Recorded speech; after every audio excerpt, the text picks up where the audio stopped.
Coming up on Millennial. When I heard complaints about race and Lord of the Rings, I actually just assumed people were saying the show's too white, which might be a valid concern. Yeah. But no, the complaints are actually really stupid. As somebody on Twitter said, elves can't be black, from the creators of White Jesus. Right. Exactly. And so, the most regretted college majors. Topping the list, humanities and arts. I feel attacked. As somebody who has been in the same room as Harry Styles, do you think that Harry spit on Chris Pine? Well, he didn't spit on me, so take that in whatever direction that you'd want to take it in. And now the show is up to date with this week's trends. Yes! We did it. It's been like taking everything for me to hold back from talking about the mess. Welcome to Millennial, the home of pretend adulting and real talk. I'm Podcast. Oh, God. You knew we were I didn't prep for that. this at all. I'm unprepared. I also didn't prepare, but I'm Swiftie. Oh my gosh. On Friday, I told y'all we were going to do the Twitter meme. Oh, I even bolded the note. Do we want to do it again? I don't know. It's up to you guys if you want. I thought it was funny the way it was. Okay, then let's do it that way then. Yeah, that's fine. But, I'm down with doing it again for the show, If you two could pick a word right now, well, Pam picked hers, but Laura, what would you pick? Well, I've been told that I am diplomatic. Okay. So I guess I would say that. I'm diplomatic. Well, what even was yours, Andrew? Podcast. Podcast. Okay. So the meme on Twitter last week was tweet a word that just represents you or your brand. So I feel like I'm very much podcast at this point in my life. And sorry, what was yours again, Laura? Diplomatic. But that's like very lofty. That's like the nice thing people say about me. If I were to go for what I think of myself, it would be I am stoner. Oh man, I wish you would tweet that one out, but I understand why you wouldn't. Yeah. Maybe just to your Twitter circle. There we go. Keep an eye out. It's coming. Or not. I probably won't. Set up your circle. I'm loving my circle. Yeah, I'm going to sit here and tell you right now, yeah, Andrew, I will do that. And then I won't. It's going to take me like another 2 weeks to actually follow through on it. One day when you have a take that is so spicy, you cannot possibly put it on real Twitter. You're going to set your circle up, and it's going to be a beautiful thing. Speaking of things that apparently are part of me, I think define me, somehow on this show, I have gained the reputation as being what we determined in the pre-show was a pumpkin spice slut. Many years ago, I expressed that I actually really like pumpkin spice lattes, and that still holds true. But I don't know if the PSLs became sweeter year over year, or if my taste buds have adjusted.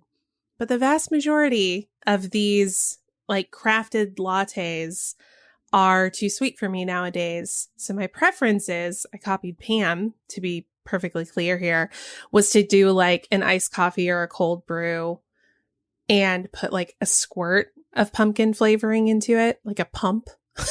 Of it. Just a hint. When you speak to the barista, how do you describe that? A squirt? A hint? No, actually, a splash, I don't. A dash? Squirt would be weird, right? It would Squirt some pumpkin in there, baby. just a squirt. No, I usually say, like, depending on, the beverage, but like I usually say a pump. Yeah. Or lately, what I've been doing, so freaking good, y'all. It's not pumpkin at all, but I'm totally going on a tangent. It's iced coffee at Dunkin' with coconut milk and the sugar-free coconut sweetener. It is divine if you're like hanging on to those last vestiges of summer. That sounds so good. Before you submit to pumpkin spice season. Submit to that squirt. Pete's Coffee has a black tie, a coconut black tie. I think that's what it's called. If you guys have a Pete's Coffee near you, it's delicious. And that is like what I get if I want a treat, because it's iced coffee. And then there's just like a tiny little bit of condensed sweetened milk at the bottom. And then they put the coconut syrup in there, and it's just so good. It's my favorite summer beverage. So if you have a Pete's near you, I would order the coconut black tie. Listener challenge, free month of Patreon to anybody who records themselves going up to a barista and saying, I want a squirt of pumpkin in my drink, please. That's a steal. But say like squirt, I want to squirt a pumpkin. Or like squirt me some, just say it's sexy. Like, yo, squirt me up. Squirt me some pumpkin, baby. So you really want them to be real pumpkin spice sluts. Yes. Come off like a pumpkin spiced slut. It's like when people go like, I want a filthy chai. The number of times I heard people say that and think that they were so clever when I was working as a barista. It's like, oh, Yeah. I want a dirty chai. And so then sometimes you would say like, oh, like how many shots do you want in there? It's like, make it filthy. It's like, okay. Ew. Okay. Ew. They were totally hitting on you in that moment too. A dirty little slut of a dirty chai. Y'all watch The Rings of Power yet? The new Lord of the Rings series? Yeah, I've Mhm. seen some of it. I'm not as up to date as I had hoped to be. Well, what do you think? I mean, you're a huge Lord of the Rings fan. Are you impressed so far? Yeah, I mean, to clarify, when I think about being a huge fan of something, I think about Harry Potter, for example. Uh-huh.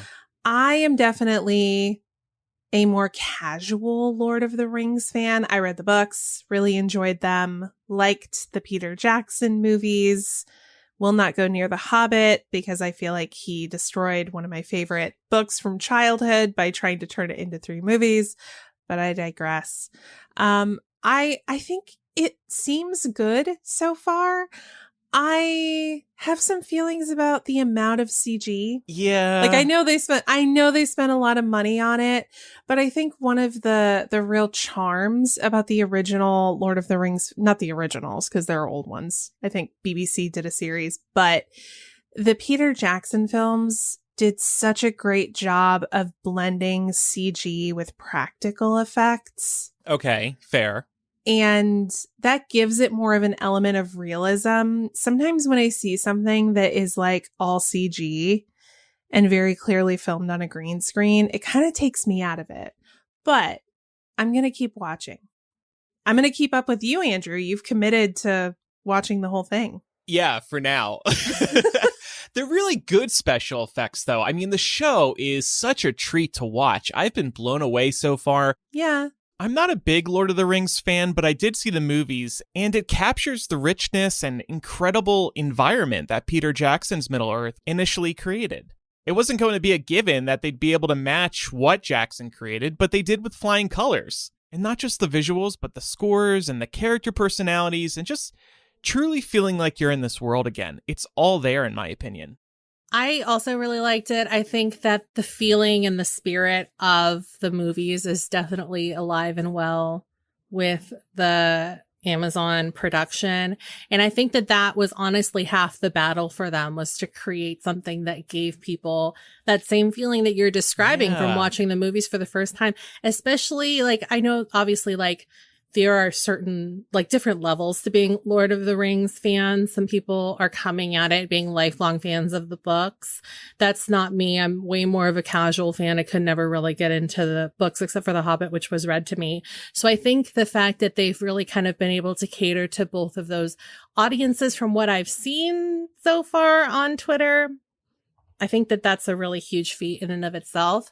I do understand what Laura is saying about the like wishing that there was more of a blend of practical effects in addition to special effects, like with CGI and digital images. I notice that more whenever like you see like these expansive backgrounds of like different lands being portrayed. And my concern with that, honestly, is how well it's going to hold up over time, because it would be a real shame for it to not look as good in, you know, even 10 years from now. And I think like when you look at all of the movies that still look really good, something like, you know, even the Harry Potter franchise, the reason that those first few movies still look great is because they did do a really good job of blending practical effects and animatronics with CGI. Because if they hadn't, if all of it had been digitally created, then it would look way worse than it does. Yeah, time will tell. I think that's a fair point. So there was a little bit of drama with Rings of Power. It's so stupid, though. The show was getting review bombed because some lonely and sad people were attacking what the creators were doing with a particular lady character, I won't spoil who, and they were also complaining about the existence of black elves. So people are just being misogynistic and racist. And Amazon, I think rightfully, prevented people from leaving reviews. I think we mentioned before, Amazon spent hundreds of millions of dollars on season 1 alone. I can't blame them for letting randos on the internet ruin the show's image just because they're being racist. I think it's really stupid. Is there grounds to criticize the show? Of course. But you can't let internet trolls ruin your show just because they're being dicks. Right. I honestly wish more companies would do that if they saw race-related flaming happening. And I hope that they continue to do this, or like even like some of the other stuff that you were talking about as well. Because I think you see this a lot where series get trashed by small-minded people because, you know, they have good representation, whether that is race-related or even like sexual orientation related. And it's really such a shame that people have the time to do that, but also that, you know, then it really starts to fuck with people who put a lot of weight into just looking at how many stars a thing has before they sit down to watch it. Yeah, I always love the take, and thank you, Chloe, our social media manager, for calling this out in the Discord, of people who want to talk shit like, well, there weren't powerful black people back then. And I'm like, back when? Lord of the Rings isn't fucking real. Elves are not fucking real. Yeah. Get over it. When I heard complaints about race and The Lord of the Rings, I actually just assumed people were saying the show's too white, which might be a valid concern in 2022. Yeah. But no, the complaints are actually really stupid. As somebody on Twitter said, elves can't be black, from the creators of White Jesus. Right. Exactly. Do you know what's also hilarious is that I thought if anything, people would be upset over how short some of the actors who are playing elves are, because in the movies, they're significantly taller than a lot of the other characters like the dwarves or the hobbits. Some of these people playing elves are very short, but nobody's talking about height discrepancies. You know, it's like the same thing. And they shouldn't, because that's dumb. Like, nobody should be talking about that. Or how about the fact that book to movie adaptations very rarely cast people who are carbon copies of the characters they're intended to play, and no one ever says anything about that? Right. Actually, there was a thread on that on Twitter. I can't pull it up in the moment, but there was a little thread pointing that out. And it seems to only be when the characters are of color that there are complaints. If they're white characters, there's no issue. Right. One comparison in this thread was Ron Weasley. Yeah. Doesn't look like Rupert Grint. You know, he's taller, I think, more lanky. Rupert Grint is not that. There weren't any complaints. Same thing with many other, characters in Harry Potter. No complaints unless they're black. Well, and it's interesting too. We don't have to talk about House of the Dragon because I know that we've already chatted about it somewhat, but I've also seen some complaints online about people of color being more prominently featured in that series than the original Game of Thrones series. It seems like people don't have as much of a beef with that, unless I'm just missing it on Twitter. But what I have seen people complaining about is still just this idea that, well, back in, medieval times, a black man would never have sat on the council of a king. And I'm like, well, lucky for you, Game of Thrones is not real. Right. It's fucking fiction. Go, seriously, go fuck yourself. Yeah. It's also just really funny to me too, when they say they try and use it this ethnicity of person, it's impossible for that color hair to exist. So there was that argument floating around with there being black Targaryen house members. And it's well, black people can have white hair, black people can have red hair. So your argument for that, and also for that matter, the Little Mermaid live action movie, it's those colors exist in nature, and it's not specific to one race of person. And even if it was, everybody can dye their hair. So it's not that deep. And also, you telling me that Matt Smith and Emilia Clarke, that's their natural hair color? Because no, it isn't. Of course not. Yeah. I swear to God, I'm not saying this to earn woke points, but I find it increasingly noticeable when a cast is all white, and it's awkward. Yeah. And I honestly feel shitty for watching things that are all white people. Because it just feels so wrong at this point. It's long overdue, more diversity in these shows and movies, but it's still taking way too long. So I just naturally feel this way, thanks to all the awareness that's been raised around the issue over the last few years. Yeah, well, it doesn't look like the world we're all walking around in. I think is a big part of it. You know, with the awareness comes the realization that you are coexisting with a lot of different kinds of people. And it's probably not something, Andrew, that you or I, growing up white, had to think about as much. So as we've developed that consciousness and that awareness, yeah, it does look weird when there are no people of color featured. And it's because it is weird. Yeah. It's because it is weird by today's standards. It should have been weird in the past. It wasn't, but it is now. Yeah. Which is a good thing. Yeah. Speaking of visual effects, just wanted to mention it's very interesting that this show is coming out at the same time as Marvel is releasing new episodes of She-Hulk, because there's been a lot of criticism around the work on She-Hulk specifically. She just doesn't look right. A little too smooth. The movement is odd. And actually, if you watch the latest episode, episode 3, there's a scene like 4.5 minutes in where they have her walking so oddly, it looks fake. It looks like a joke. I initially saw this clip on Twitter, and I was so shocked that that would show up in a Disney Marvel production that I immediately, in the middle of the workday, loaded up Disney Plus to look at the scene in the episode, because I thought it was fake. I thought it was a fake out on Twitter. It was real. It's very interesting that Marvel has seemingly not given the money or time that She-Hulk has needed. Yeah, I definitely agree. I remember when I saw the initial trailers for She-Hulk, I was concerned because even in the trailers, the CG looked off.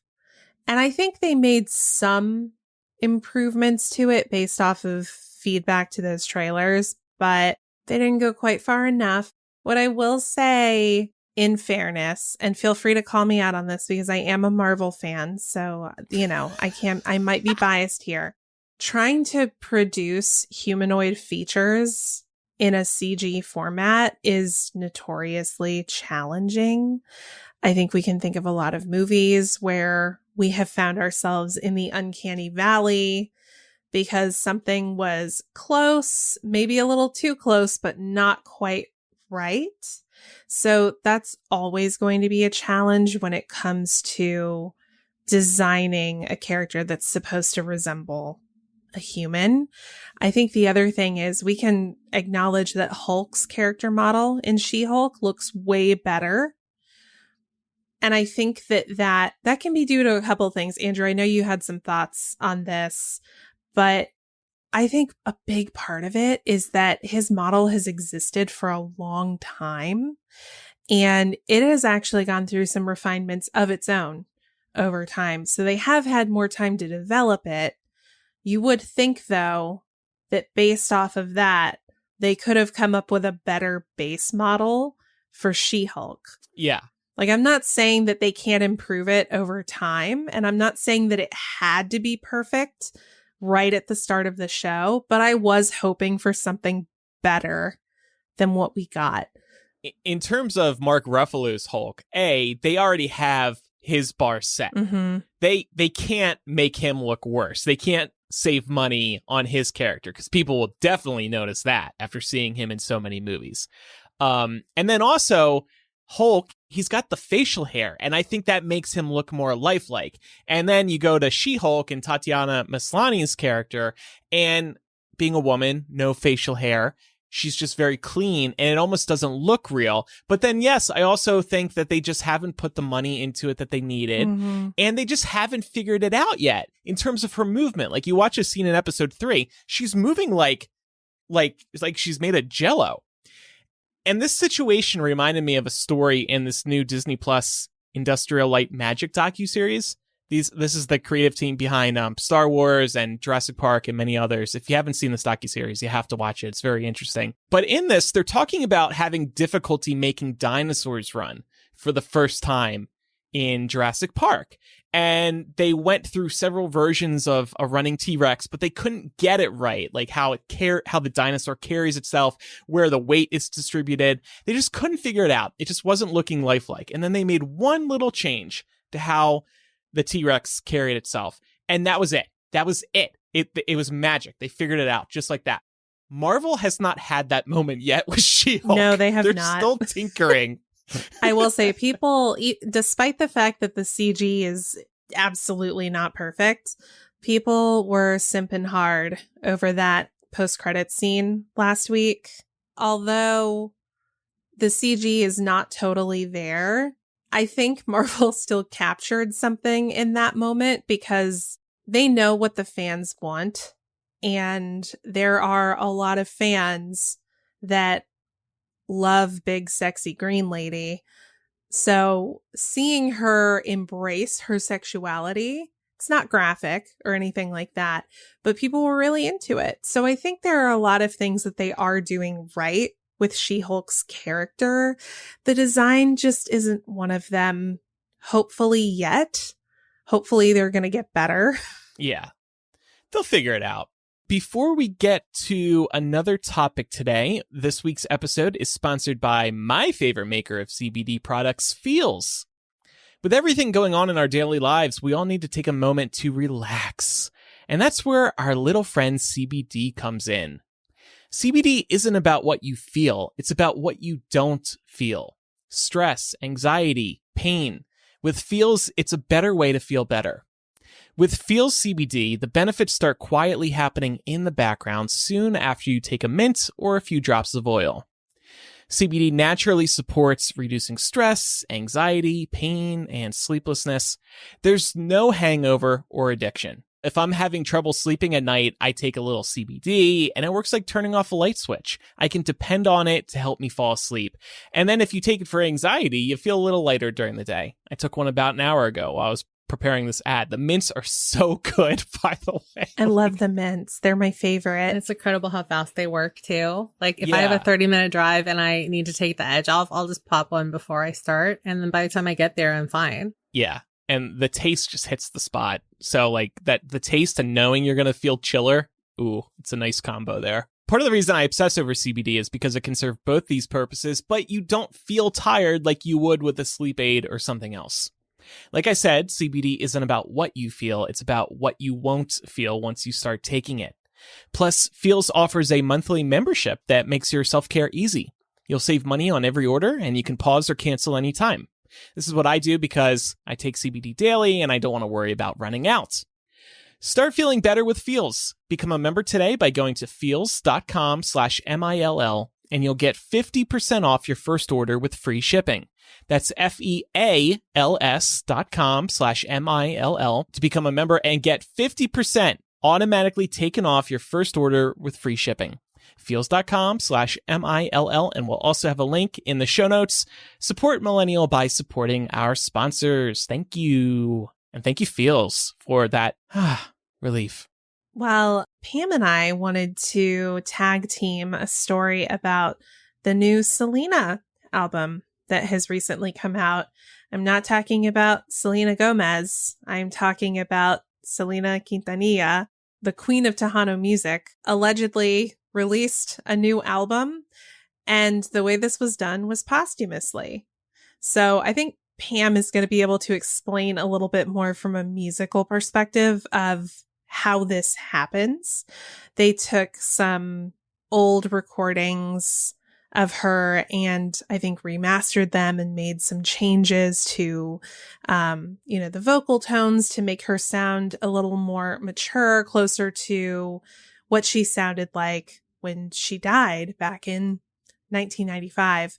But the reason that we wanted to talk about this was because one of our listeners, Mario, tweeted at Pam and myself asking what we thought of the Moonchild mixes as Selena's new album is known, whether or not we'd be listening to it, and just, if we thought it was creepy or not. So Pam, I think you have a few examples of other artists that have gotten the posthumous treatment. Maybe we can chat about them and also talk about how exactly this works with altering these old recordings that I believe were previously unreleased. Yeah, so like you said, this album was released posthumously, and I also want to point out that this is not the first posthumous release for Selena specifically.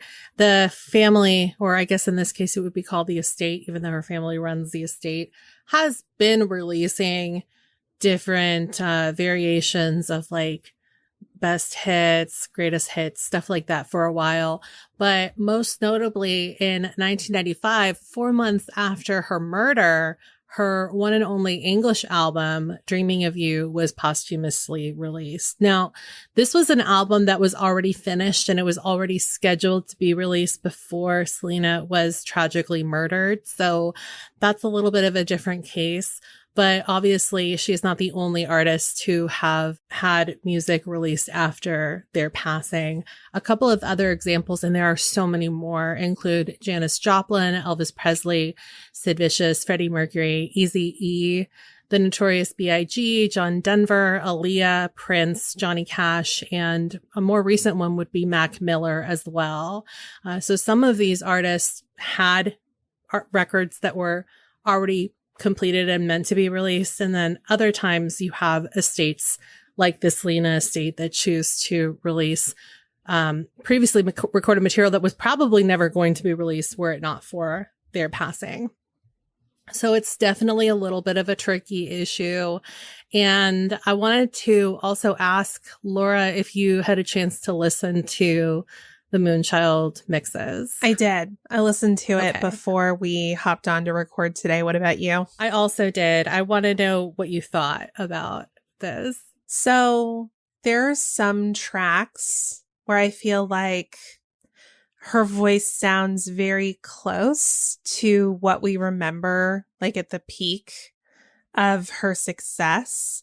But there are some tracks where you can tell that they digitally altered. Like I'm thinking about Dame tu amor, for example. Like it couldn't be more clear that that was digitally altered and that that was recorded probably before her voice had fully matured. Did you have the same thought? I did. And my issue with it, honestly, is that I think like all of us probably have at least one musician that we've followed for a very long time. Andrew, I know that like you followed Bruce for a very long time, and I'm sure that you can hear differences in the way he sings things now versus when he was younger, right? Because your style changes and sometimes your voice changes too. And for something like this, it's not a matter of the voice sounding as mature as it did like when she was a full on adult. It's just sometimes it's weird to hear like, you know, Selena in her 20s on this album, but then she doesn't have like the rasp that you know of like Selena in her 20s, and she doesn't enunciate words in the same way. And so it's just like a really weird listening experience overall if you're familiar with her from a multitude of levels, in addition to it just being a little bit creepy that, you know, the voice was digitally altered and pitched down, because all of these recordings are from like her teenage years and maybe even younger. If the song is released or an album is released as the artist roughly intended, you know, maybe they drop a song or two or add a song or two or make minor adjustments, I don't necessarily see an issue with that, assuming that the artist did record it all the way through and maybe at some point said that they did want to release this. If they're altering it as heavily as it sounds like Selena has done, then yeah, that does sound like a cheap cash grab, and it sounds like a problem that won't please the fans. Pam, you had said that you were sure an artist, maybe Selena specifically, wouldn't want to release that, maybe because it hadn't been released while she was alive, so why would it? Some artists do sit on music for a really long time, you know, like bringing up Bruce again, he'll sit on an album or songs for decades at this point, and then will release them in time. So I don't think we should assume that just because it wasn't released, you know, like right after they recorded it, they wouldn't ever want to have put it out there. And then, of course, there's also the benefit of, you know, it's good from like an archival purpose to have it out there so fans can see what else the artist did have in mind. it would have felt a little less icky if they had just released the demos. I understand having to remaster them for sound, because obviously something recorded in the early 80s is recorded on analog. It's not recorded digitally. So you're probably going to have to run it through some kind of like remastering for it to sound good on like an MP3 file format, for example, for the purposes of streaming. But I don't know. I just like imagine if like, it's just, I just think like the digitally altering voices is what really kind of threw everybody for a loop here. I've never heard of that happening before, but that doesn't mean that it hasn't happened before. So I want to stress that as well. Yeah. I want to ask Pam, and maybe this can provide some additional context, because this was the one that I thought was the weirdest, was Salta la Ranita. I've never heard that before, but I mean, it literally is the little frog jumps, right? Yeah. Yeah. To me, it sounds like a nursery rhyme type song that she sang as a child. And then they digitally aged her up to sound like she was in her 20s. That's weird. I don't feel like I needed that. I don't know if anyone needed that. It was weird. Well, speaking of just artists, like, kind of like more like larger than life artists having full on lives and careers after their death, I think we also wanted to talk about hologram shows as well. And one of you brought up the example of the Whitney Houston hologram show. Yeah. So this was a residency, if you will, in Vegas, and it's a hologram Whitney Houston with a live band on the stage and with live dancers on stage, and the dancers are kind of in front of Whitney and the band's behind her. So it kind of does create this, like, the stage feels like 3D and dynamic, even though Whitney Houston's just on a transparent screen. But so it turns out this Whitney Houston show, and you can see footage of it on YouTube, only had an 8-month run and closed in Vegas earlier this year. The producers didn't say why, but many are assuming that just ticket sales weren't there. Producers did say that they are enhancing the show and it will come back, but it closed a few months ago and there's been no update. So I think ticket sales have just been trash and they're just going to hope everybody forgets about it. But yeah, hologram shows are kind of similar because you're, again, cashing in on an artist who has passed, and with very mixed results, and it's a controversial choice, like to bring back a star through a freaking screen. No matter how good Whitney or any other hologram looks, it's still a cash grab. It's a cheap move. And I think it hurts the reputation of the artist overall. It's also just hard when, like, there's no way for us to know if that person would have ever wanted it. But I'll bet you anything that artists of the Whitney Houston caliber are now putting that into their wills. I know that I think Prince said that he never wanted to come back as a hologram. Like, he who would want to come back as a hologram? Stated that, yeah. But I'm sure we're going to hear about that more and more with, like, the rise of these shows gaining popularity. And same thing with music in these artists' wills. You can't release anything. Yeah. After I die. I mean, but to your point, there are some artists that bank a lot of material. One of my grandma's like absolute favorite was this ranchero singer named Vicente Fernandez, who fortunately for her passed after she did. So she didn't have to like suffer that, or she would have been like distraught. But I've heard her say my whole life almost that like he had a plan in place in his will, and he had a plan for how he wanted new releases to come rolling out after he passed away. So that man had all his ducks in a row. And I respect that. Yeah. That's like such an easy way to make sure that like your estate is doing right by your legacy, and also that like your children aren't fighting over how you get to like live on. Like, you get to choose how that works. Yeah. I also just don't get it. Like, I don't get the appeal of a hologram show, because you're effectively watching a recording. You're not getting a concert experience because there's no variety in what's happening, right? It's kind of like you're watching a movie. Yeah. Or a TV show. So then just watch a recording of that person's concert. Or if they wanted to re-release live shows and release them in movie theaters, they do that all the time for movies. They do that with Broadway plays all the time. So why not just re-release a very popular concert, charge a premium for people to go see it, and there's your money. And it's not weird. Yeah. I would do that. Yeah. You know, and they could even do it in an arena to like give the vibe. Yeah, for sure. Well, I know we've been talking also a lot about artists that are posthumously hologrammed after their death, but a band that is doing this now while all members are still alive is ABBA. I don't know if you guys have heard about this. They have their Voyage concert, which features digital versions of the band members performing alongside 10 live musicians. So it's, I guess, kind of similar to what the Whitney Houston show was, only obviously all of the members of ABBA are still alive. They're just in their 70s. So too tired for this live stage stuff anymore. It's smart of them to do this because, you know, they just released their first album in 40 years and now they get to tour without actually touring. And it sounds like this set them back a pretty penny, which I'm sure they're all making back, you know, really quickly because the concert runs through December 2022. They had to build a custom arena to pull this off. So that's over at Queen Elizabeth Olympic Park in London. And I see TikToks all the time of people going to this show and they look like they're having a blast. But, you know, at the same time, it's not really ABBA. It's more like you're going to a big dance party and like ABBA, like a likeness of ABBA is playing.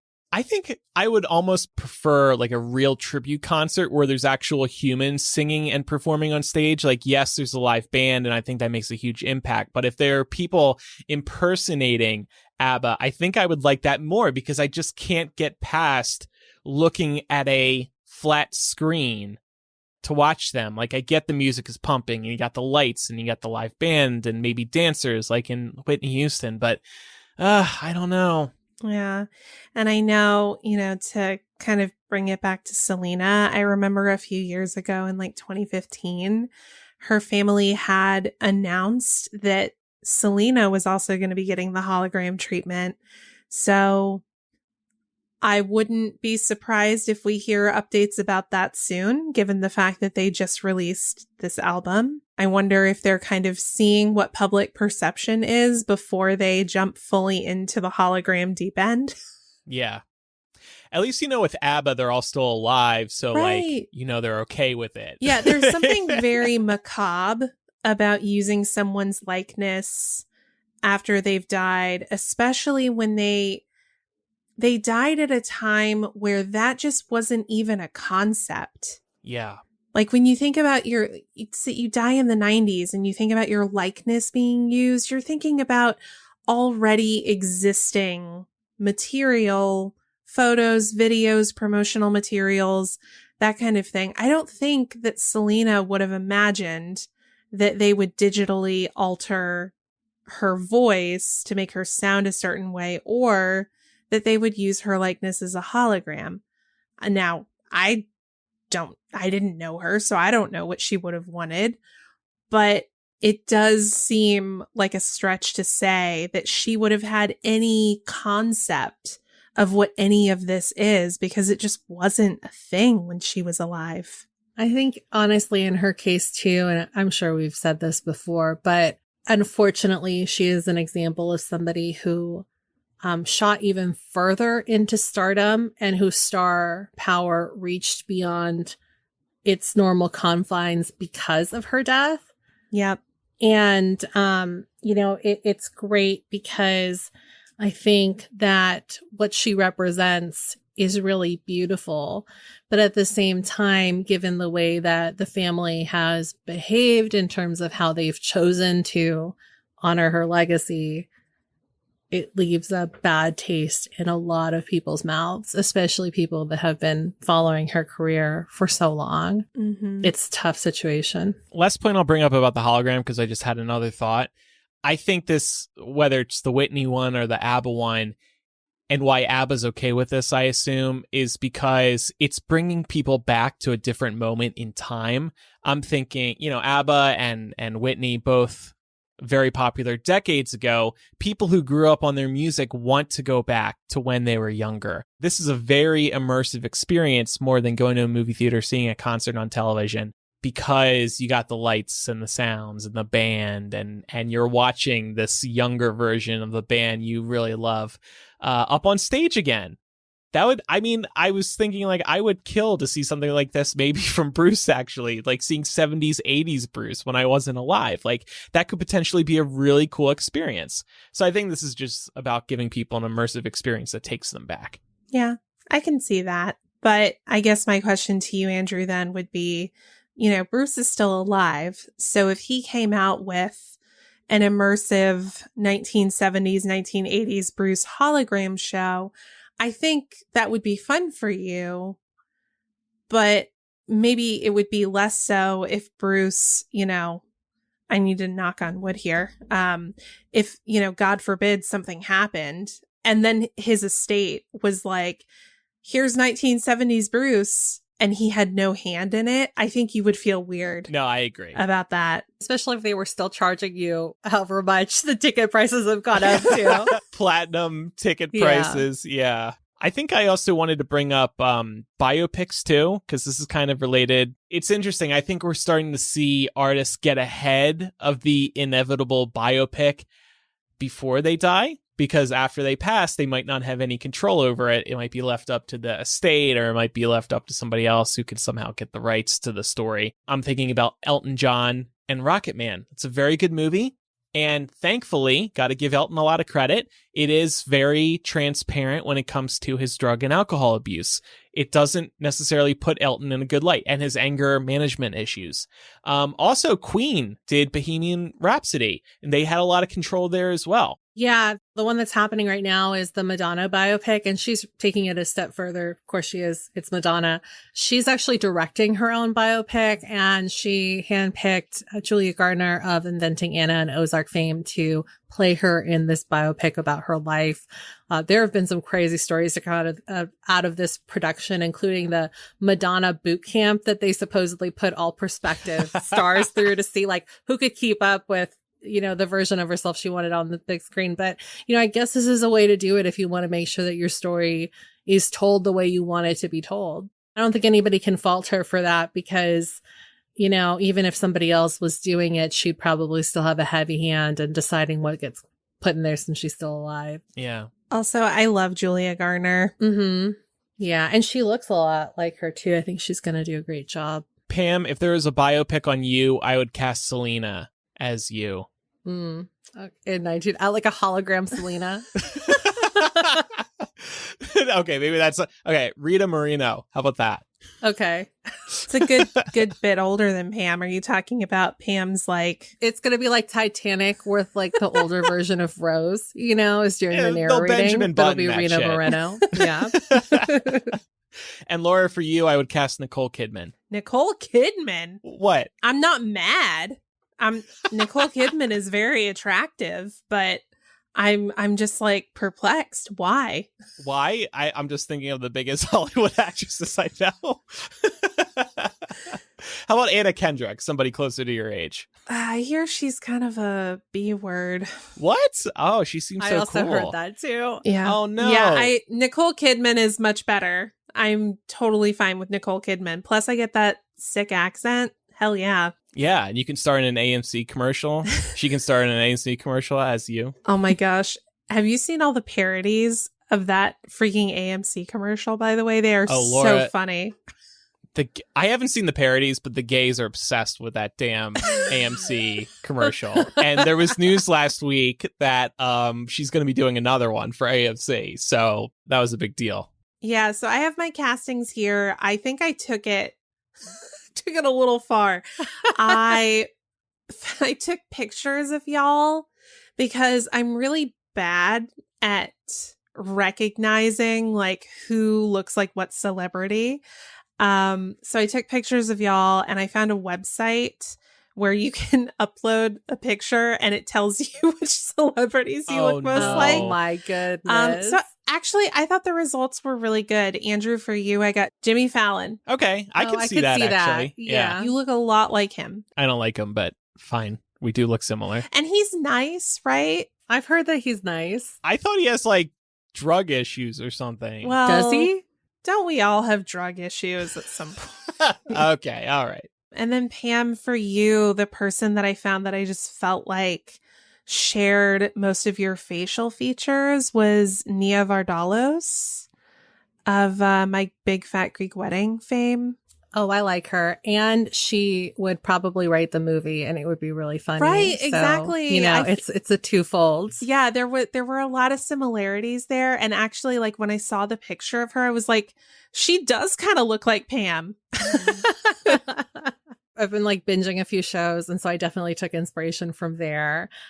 For Laura, I would pick Nicola Coughlan because I've been watching Dairy Girls and I feel like she can do it all. She's really great. Oh my God, I'm so complimented right now. I love her so much and I love you so much. So I just feel like it would be a good match. And then for Andrew, I would pick Andy Samberg because I think that it would have to be somebody who's a little bit sarcastic and I think it would work well. Yeah, that makes sense. It works. You two put a lot of thought into this. I didn't put any thought into this. I didn't plan that in advance. I know. I was like, we can tell how everyone approached this assignment differently. I brought up the conversation organically, but I failed from there. So I thought we could talk about this story in light of all of this student debt forgiveness news that's been going on. There was a new report from the Washington Post looking at the most regretted college majors. And this data came from the Federal Reserve Survey of Household Economics and Decision Making. And people were surveyed in 2021. It looks like people get surveyed every year. And so the most regretted college majors. Topping the list, humanities and arts. I feel attacked. 50%. I feel attacked. Was that your bachelor's degree? My bachelor's and my master's. Oh, Laura. I double majored my bachelor's in Spanish and English literature. And then my master's was in fucking applied linguistics. And are you part of this 50%? Do you regret that choice? No, actually, I don't regret my fields of study. Okay, good. Glad to hear that. Well, social and behavioral sciences came in second with 48% of people saying they regretted it. Third was vocational and technical training. Fourth, with 40%, was education. We'll talk about that more again in a moment. Fifth was business and management at 38%. Law, 35%. Health, 32%. Physical sciences and math, also 32%. Computer and information sciences, 31%. And last in the top 10 list, engineering, 25% of people regretted that major. Regardless of major, half of those who went to private for-profit schools regret their decision, perhaps because students at for-profit schools are much more likely to struggle to repay their student debt. Similar regrets plague only 21% of those who went to public colleges and universities and 30% of those who attended private nonprofits. So, Laura, you said you don't regret your degree. That's good. How are you feeling, Pam? And what did you major in? I majored in journalism and international relations, so I have the top two just on my own. But I don't regret my degrees because I feel like I'm really lucky in the sense that I've been able to utilize both of them, not just like, well, like definitely in terms of this show. I think honestly, the only reason that I can, you know, keep up with the politics stuff is because I went to school for that in part. But then also obviously like I do this on the side as well with like my full-time freelancing. So it worked out well for me. Am I making as much as like a brain surgeon? Probably not, but I am using my degrees and, you know, getting those helped me. So fuck how much it earns you. Does it make you happy? That's really all that matters. It does. I'm very happy. So yeah. And you've had especially cool experiences in journalism, interviewing some amazing people. So, I mean, I think for you especially, where you went with journalism makes it extra worth it. Yeah, I mean, I've covered everything from like local and national politics to entertainment in my career. So interviewing I've One Direction. Jumped around the most important. As somebody who has been in the same room as Harry Styles, do you think that Harry spit on Chris Pine? Well, he didn't spit on me, so take that in whatever direction that you'd want to take it in. And now the show is up to date with this week's trends. Yes! We did it. It's been like taking everything for me to hold back from talking about the mess. I am very proud to announce I am not following this stupid fucking story and any part You are of missing it. out. It's I'm honestly, not. No, I'm it's not. like it's a masterclass in public relations, both in like what to do and also in what not to do. And I think that is fascinating. Pam, I'm going to need you to fill me in at some point because I'm seeing it everywhere, but I don't have the background to understand what anyone's talking about. So you and me. I got you. Yeah, I got you. we'll hop on a Zoom later and you will explain it all for me. Record that and we'll release that as next week's episode, please. Okay, sounds good. So I majored in radio, TV, film. And I don't regret it because that's where I wanted to go. But I think one of the bigger reasons why I don't regret it is because I did not complete the degree. So I didn't get saddled with as much debt as I would have if I went for 4 or more years. So that's where I stand. The good news is that there does seem to be more awareness around the dangers of pursuing certain majors, particularly in terms of how much you might end up earning. There's been a nationwide pivot to STEM degrees, those being science, technology, engineering, and math, over the last 10 years. The biggest bachelor degree increases: computer science, nursing, exercise science, math and statistics, health and medical, engineering, computer and electrical engineering, biology, criminology, and physics. I credit True Crime Podcast for the rise in criminology degrees. And then the biggest bachelor degree decreases were in the areas of classical studies, religion, library science, area studies, history, foreign languages and literatures, English language and literature, archaeology, computer literature, and education. Yeah, to that point, Andrew, I don't know if y'all remember me venting about this a couple of years ago, but my undergraduate institution actually did away with some foreign language, music, and art concentrations because of this social push towards STEM fields. And I was very upset by this because my undergraduate institution is a liberal arts college.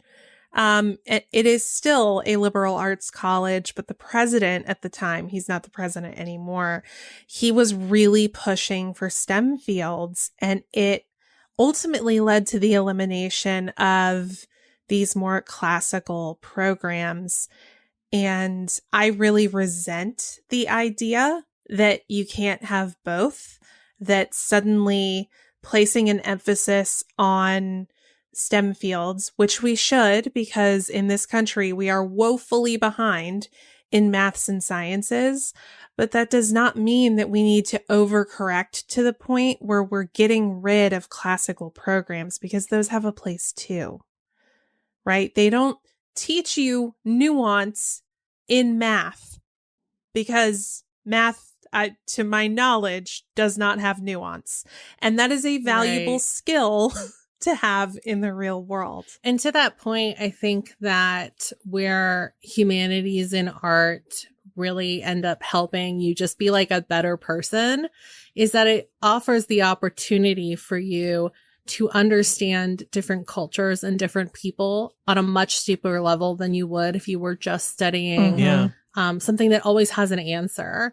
Like probably the most frustrating thing, going back to my degrees about international relations, is coming to the realization very quickly once I started taking these classes that international relations is so important to how a country governs itself and also how a country presents itself. But it is terrifying when you realize that there's no real right answer for any question that is posed in those classes, because guess what? It's all a game of will it work or won't it? And the only reason why we have better educated guesses now is because we're looking back on what happened and whether that worked or didn't work. But it's all one big experiment. And I think that in a way, it's important to know how to think that way as well. Like that is another level of critical thinking that people might not get if they don't have access to those classes. Yeah. I mean, absolutely. Ideally, even if you are pursuing a STEM field, which is a great thing to do, I think that there is a lot missing from the educational experience if you are put on a track to just pursue engineering. Right. Because there's a whole lot of the world that gets left out of, that line of study if that's all you're focusing on. And the same thing can be said for humanities too. I think that there do need to be some like grounding pillars in base general studies to make sure that you're not completely missing out on the other side of the coin, which is something that liberal arts colleges do really well. And it is funny because higher, institutions of higher education that are accredited generally require base level, courses in math and science. And yet seems like it's never the other way around, where if you are more on a STEM track, that you are required to pursue some study, even if it's limited study, in the arts and humanities. It just seems like the importance is placed on one and not the other. And so we've done this massive overcorrection where we're saying these are the only fields of value because these are the ones that will make you lots and lots of money. Maybe. Right. Maybe. It's really interesting too when you think about this in the context of grade in high schools too, where the arts are the first subjects to be cut because of budgets. But statistics have shown that having art class, having music class is actually, having those options is beneficial to younger minds. So if that's the case, then why wouldn't it be also beneficial to minds that are still growing at universities? It's not to say that like you should have to take those classes all the time, but I don't think it hurts anybody to, that's why I think I think I learned a lot like in these general education classes that we were all forced to take looking back on it. Yeah. Like there were some classes that I never would have taken in colleges that I wouldn't have even thought to take in. And, obviously a lot of the times you find yourself signing up for those things because you need to fill or like check a certain box, but that doesn't mean that you can't come away from that with a more open mind or having learned something that could potentially help you in the future. Right. I mean, I was clearly not a STEM major, or anything close to that, but my school still required me to satisfy levels of math and science. I took an environmental science class. I did too. Renewable energy. Yeah, it was really hard for me because that is just not my forte. That is not where I excel. But I learned a lot in that class, and I now have a greater awareness of how my actions and the actions of people I know impact the environment. I wouldn't have that firsthand experience if I had not been exposed to it in the classroom. I also took an urban housing and policy planning class for the international relations major. And that was another one that just gave me a much better understanding of how city planning works and why some things that seem like easy fixes can't actually work in the long term and why, things are the way they are. And I don't necessarily use that for what I'm writing about now, but it's just helpful to know. Yeah. I mentioned education a few minutes ago, and looking at how regrets have evolved over the years, the Washington Post says regrets have remained relatively steady since 2016, the earliest year for which we have consistent data. The most notable exception, education, went from below average regrets before the pandemic to above average regrets in 2021. And I think we know why. It was very tough being a teacher and a student during the pandemic, and teachers have come increasingly under fire, unfortunately, and all for lower wages and having to buy your own school supplies and all that. It's like, this isn't worth it. And shout out to any teachers out there who are continuing to teach, and anybody who doesn't regret that major, because obviously it's super important work. But that bummed me out to see that. Yeah. I mean, they're kind of, they're really stuck in the worst kind of rock and a hard place position, because it's like, not only are they not paid, in my mind, they are not paid commensurate with the work that they do at a base level, not with the hours they put in.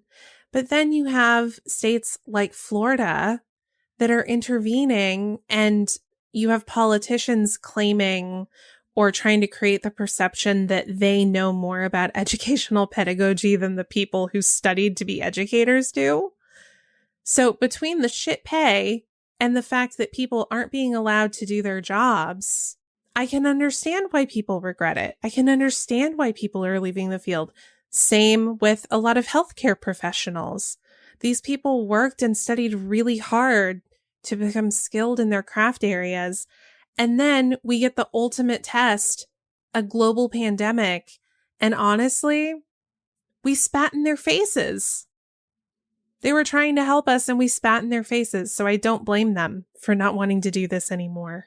Are millennials and Gen Z, are they so nervous about finances now thanks to more public awareness? We see what's going on. We see that it's tough to, buy a house, get a car, pay off your student debt, etc., that they're being driven to focus on high earning majors these days. And it's also a shame because it's like we as a society have selected what's going to earn more money than most. Now, yes, there are very important jobs and they deserve to get paid. A doctor, a scientist, even an airplane pilot. That's very valuable work that we need. But there's other more creative fields who don't get paid as well when they absolutely should. I think of like journalism, extremely important work. We need people watching what's going on, reporting, bringing the truth out, etc. And they don't get paid well. What's going on? Why are people picking all these higher earning ones? Is it just as simple as I need to make as much money as possible? I mean, I hate to say yes, but I think that it definitely factors in. But I also think society has a major role to play on that front, in a similar way to how we were all spoon-fed this idea that there was no way we would be able to survive if we didn't go to college. Yep. But when they were telling us that, nowhere were they saying you have to pick like a STEM degree. They were just basically saying major in anything. It doesn't matter because you just need a degree if you don't want to on your work. resume. Yeah, exactly. If you don't want to work at like a service industry for the rest of your life. So yeah. And it's just interesting how things like perspective changes and like, and it's going to be interesting to see how in like 10 years time, this changes because at some point STEM is going to be impacted and then we're going to move on to another major that is honestly, you know what I think we're going to see is we're going to see a return to society pushing the importance of trade skills because trade skills are dying and we're always going to need plumbers, electricians. Yeah. And you have seen some schools move towards pushing a STEAM model, right? Which does include the arts. So there are some cases where it is recognized that you will probably do better if you have a higher diversity of fields of study available to you. But to your point, Pam, about us being spoon-fed, the idea, just go get a degree. It doesn't matter what it's in. You just need a degree. I wonder if young people today are being told, just get a STEM degree. It doesn't matter what kind you get, just get a STEM degree. I wonder if the same problem is going to play out just in a slightly different way. I'll be honest with you. I know a lot of people who started out going into engineering or medicine, or mathematics, and almost none of them are doing those things now. And they found things that make them happier because they were pressured, most likely by their parents, to pursue something that had like a very clear monetary value in society, and it made them miserable. I can't remember who said it, but I see it's Zian who said, I think it was Zian who was talking about how nursing is like the thing that Asian families push for their students. Or I think it might have been specifically Filipino. For immigrants, especially like Hispanic immigrants, a lot of times it's a business degree. Like my grandpa on my mom's side was like, get a business degree. And I know I'm not the only one with a Mexican grandpa who was telling, their grandchildren to get a business degree. So it is really interesting to see too how like the community you're part of pushes you in certain directions and how that ends up affecting young people that end up going on to study in higher education as well. It's so interesting also because while we spend a lot of time on this show talking about how we, millennials, Gen Z, other generations too, we're underpaid and overworked, it's also important to consider that earnings don't always need to be a factor. Everyone has different long-term goals in life. One of the biggest being, maybe you don't want to have kids. And that could seriously change what work you pursue in your career. If you don't have kids, like I don't have kids, nor do I want to have kids, that's going to save me so much money over the long term. That alone is what drives me to not have kids. Well, not just that alone. That is the biggest reason, but all the other work that comes with having a kid. But you don't need to earn as much. Maybe you're cool living with a partner, boyfriend, girlfriend, or husband, wife, whatever, and just splitting rent or splitting the mortgage. Maybe you don't need to buy your own place and own it outright yourself. Maybe you have a simpler way of living. Maybe you don't go on trips outside of the country. Maybe you just live the van life, living out of a van. Like we have a listener, they were on the show a year or two ago talking about that. Like some people are just happy that way, living a simpler life. And then you don't need to kill yourself with student debt or getting into a degree that in your heart of hearts you don't want. There's just going to be so many different situations, and everybody's raised assuming that they need to make as much money as possible to afford the mansion they'll have by the time they're 30. I personally just try to live beneath my means. Mm-hmm. That's always been my strategy. And it allows me to not feel quite so stressed about having like a 10-year plan.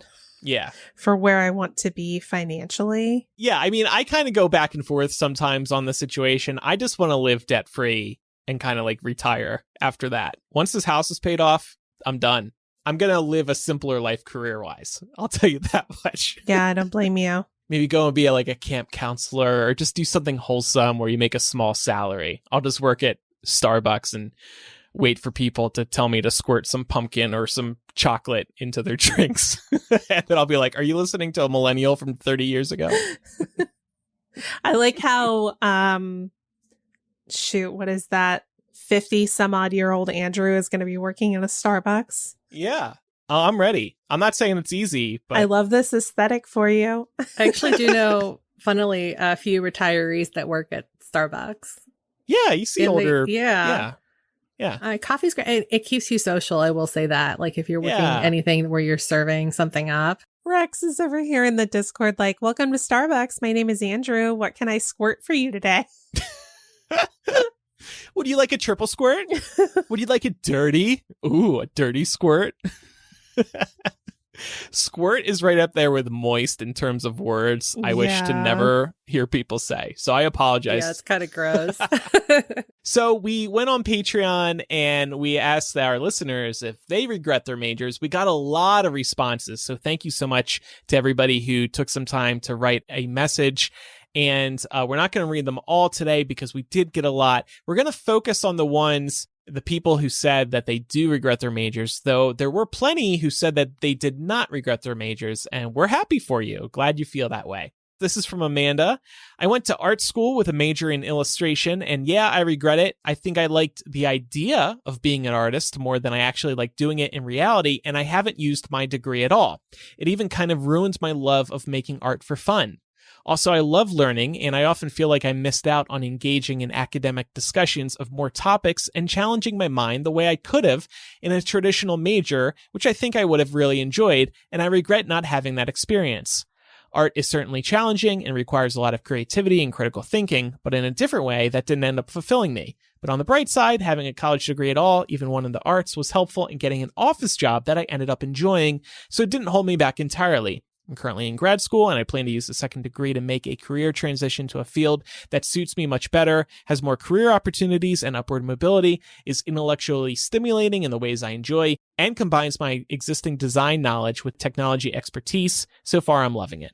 Good. Glad you're loving it. Sometimes things seem great when you're doing them for fun. Let's say podcasting, or I know somebody who was working at Disneyland, or they wanted to work at Disneyland because, oh my God, Disneyland's so amazing. It's so fun. But then you work there, or you work in podcasting, you work in Starbucks. You're like, wow, I love this when I wasn't getting paid for it, and now it fucking sucks. Because it turns into work. It turns into something you have to do. It's not something optional that you just do for fun and don't have to think hard about. And by the way, I'm not saying I don't enjoy podcasting. It's just an example of going from... I don't think there's any shame in admitting that sometimes it can feel like work. Maybe not necessarily this part. This is the fun part where we're recording the show. But I mean, you have to edit it, Andrew. I tend to write show notes for the show. Pam writes them for me as a backup when I'm out. I wouldn't say that I wake up in the morning and I'm like, oh boy, show notes.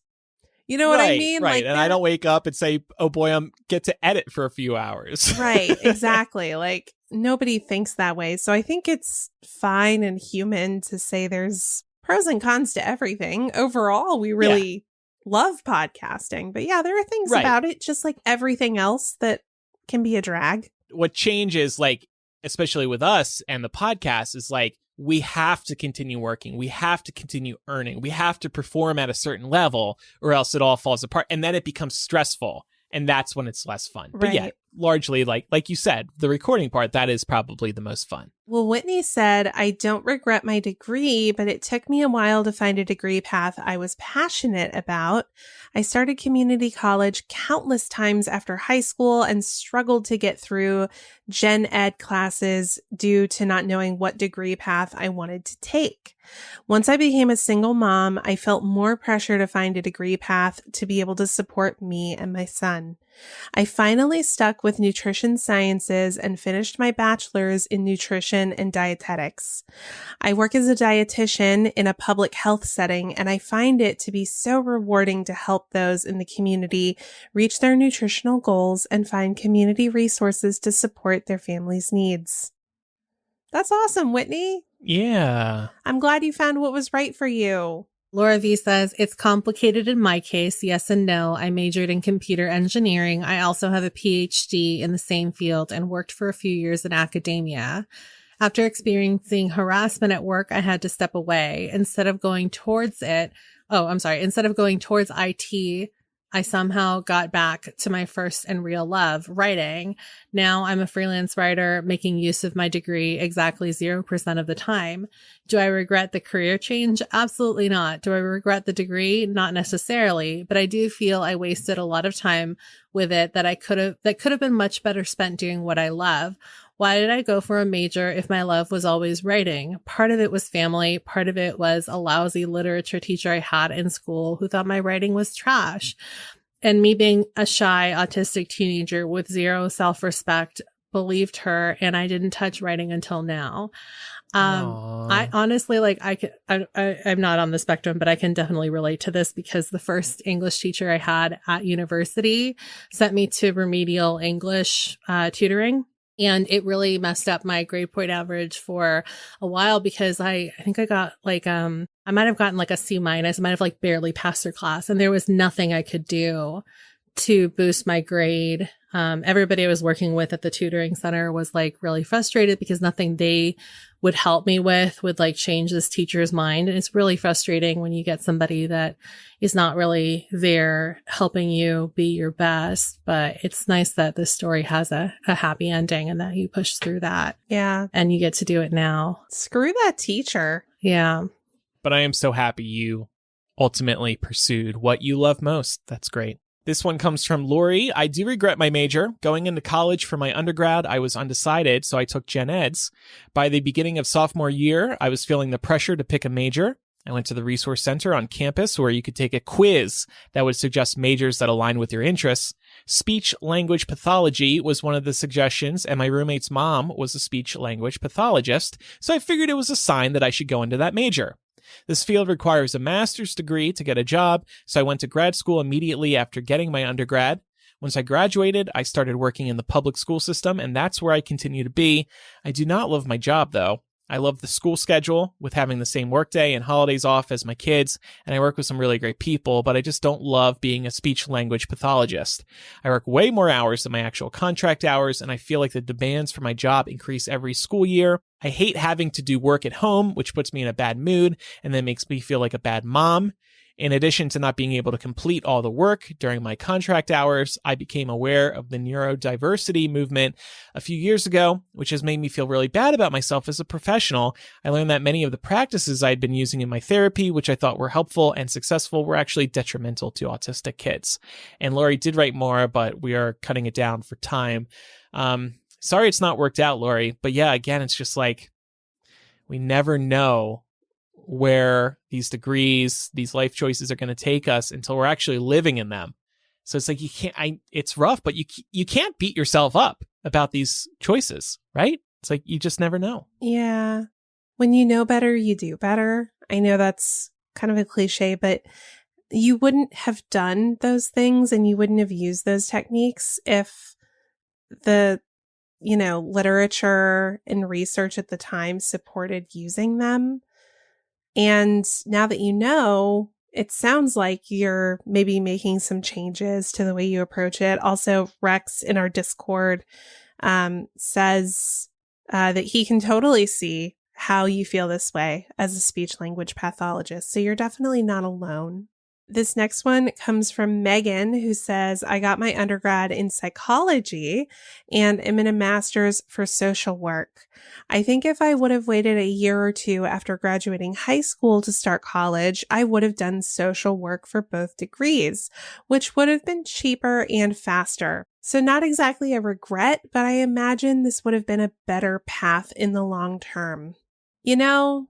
Who knows? Maybe it was pursuing the psych degree that made you realize you wanted to go into social work to begin with. Sometimes I think doing like the what if game for yourself can do more harm than good. Oh, yes, absolutely. Absolutely. Don't focus on what if, focus on what is, as I heard recently. But yeah, everything happens for a reason. I do sometimes believe that. Not all the time, but sometimes you really got to wonder why certain things happen when they do lead to certain other things. This one's from Alyssa, who says, I don't say I regret my degrees, English Lit and Cinema Screen Studies, but I do regret immediately jumping into higher education without having an idea of what I wanted to study, and then having to take so many loans out to be undeclared when I could have easily gone to community college to start off. Honestly, like pop off, because that's so real. And I think we've talked before on the show about how a lot of schools also push this idea that if you don't at least go to a state school, then you've somehow failed. But there's no shame in community college, and community college is a great stepping stone. Absolutely. And it's nice to see it being more accepted on like the national main stage. Yeah. I went to community college for a year. Absolutely loved it. Yeah. I don't regret my undergraduate experience, but looking back, I can definitely see where I would have benefited from community college. 100%. Thanks to everybody who submitted feedback via Patreon. If you are a patron, check out those responses. I'd make that post public, but so everybody can look at all the thoughts that people had, but I figure some people want to keep that behind a paywall. My closing point here is hindsight's 2020, of course, and there's no way to know if this will work out for you before you get into a major. If it does work out for you, honestly, I think it's mostly luck, because we're all just battling life together. We never know what's going to come our way. We never truly know what's going to happen until we are in something. So a lot of it just comes down to luck if it does work out. For example, I dropped out is very scary. I didn't know for sure a website or podcasting was going to work out. It was a huge risk, and I was insecure about dropping out for years after. But only now, over 10 years later, am I okay with being like, you know what, that was a good decision. That just took a long time to realize that it did end up being a good decision because it was risky for a long time. So again, it's just like, you never know what's going to happen, and a lot of it's going to come down to luck. Yep. Right place, right time. Like we said, don't beat yourselves up over it. But it is interesting to see what people are regretting most and how these regrets are evolving over the years. Over on our Patreon, we just wanted to let you know that in this week's After Dark, we're going to be talking about official fan conventions versus fan-run conventions. This was inspired by a tweet we saw. Somebody was probably rightfully complaining that another official fan convention has been announced. This one is for Harry Potter, and we're going to talk about the problems there with official entities running their own quote-unquote fan conventions. And we'll also share some fun convention stories from over the years while we're on the topic. It's actually the 15th and 16th anniversaries of some very special convention events in my life, so we can reflect on those as well. $2 patrons get Hashing It Out and After Dark in the first week of each month, and then $5 and higher get every installment of Hashing It Out and After Dark. But I just wanted to mention that because this week's new audio content is the first of the month. And by the way, coming soon, we were brainstorming this the other day, we're going to be doing a Hypa-themed Muggle Suck, but of course we'll call it Hypa-Suck. I founded Hypable a little over 10 years ago. It's not running anymore, but Pam was involved for a very long time, and we have many stories to share, similar to the Muggle Suck stories that we have yet to unload here on Millennial. So we'll do that in the weeks ahead. Time for some recommendations. I wanted to recommend Loop earplugs. I found out about these recently. A friend recommended them to me. They are earplugs that you can put in that help to filter out the ambient noise in a variety of different situations.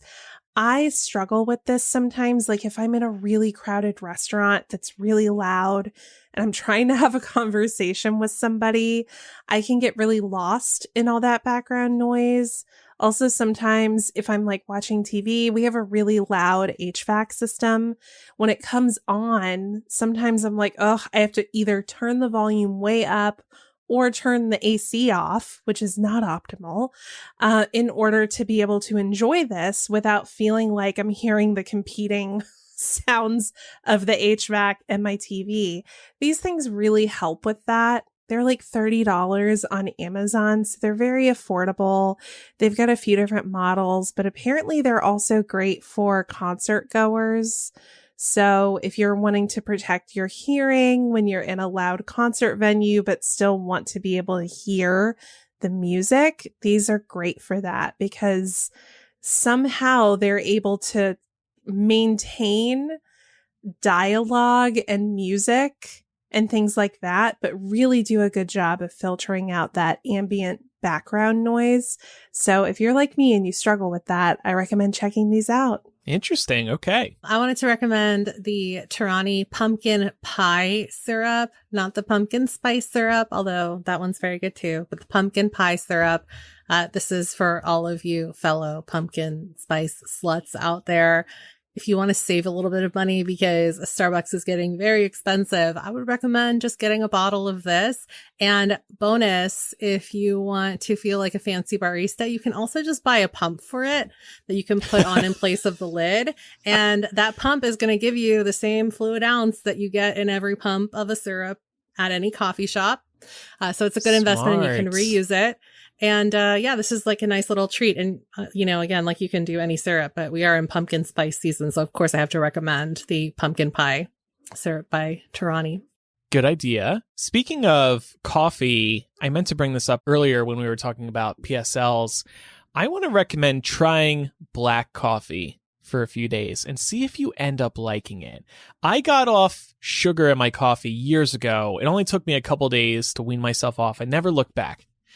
I tried black coffee last week for what was probably one of my first times because I'm starting to try intermittent fasting, which maybe I'll talk about at a later time. And you can drink coffee, but it can't have any creamer or sugar in it.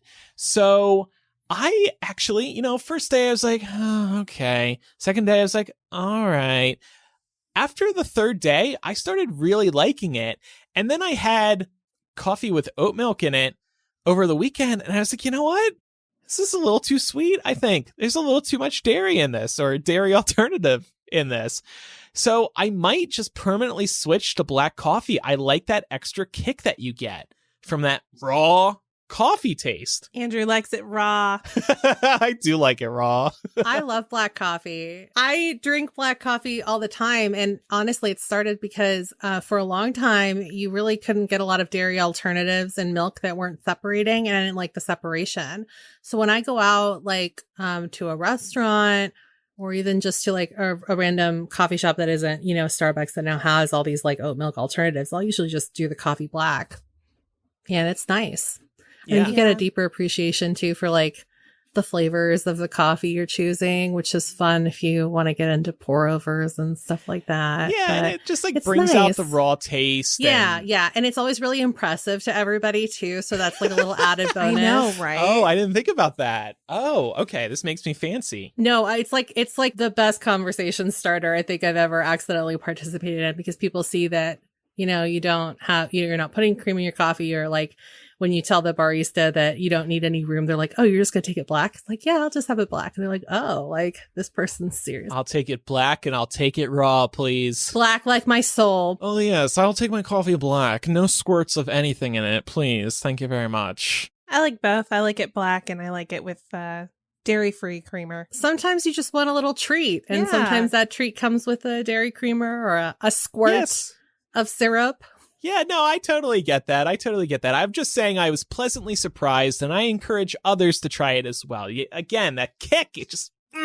Okay, so before we wrap up today, make sure you follow the show for free in your favorite podcast app so you never miss an episode, and do leave us a review. We recently asked some of our patrons to leave reviews, and we read them, and they're so nice. Thanks, everybody who leaves reviews. And I know I say it every week, but we would really appreciate a review. So if you could take a moment to do that, again, we would really appreciate it. If you have any feedback, you can contact us by writing to millennialshow@gmail.com, or you can use the contact form or anonymous confessional on millennialshow.com.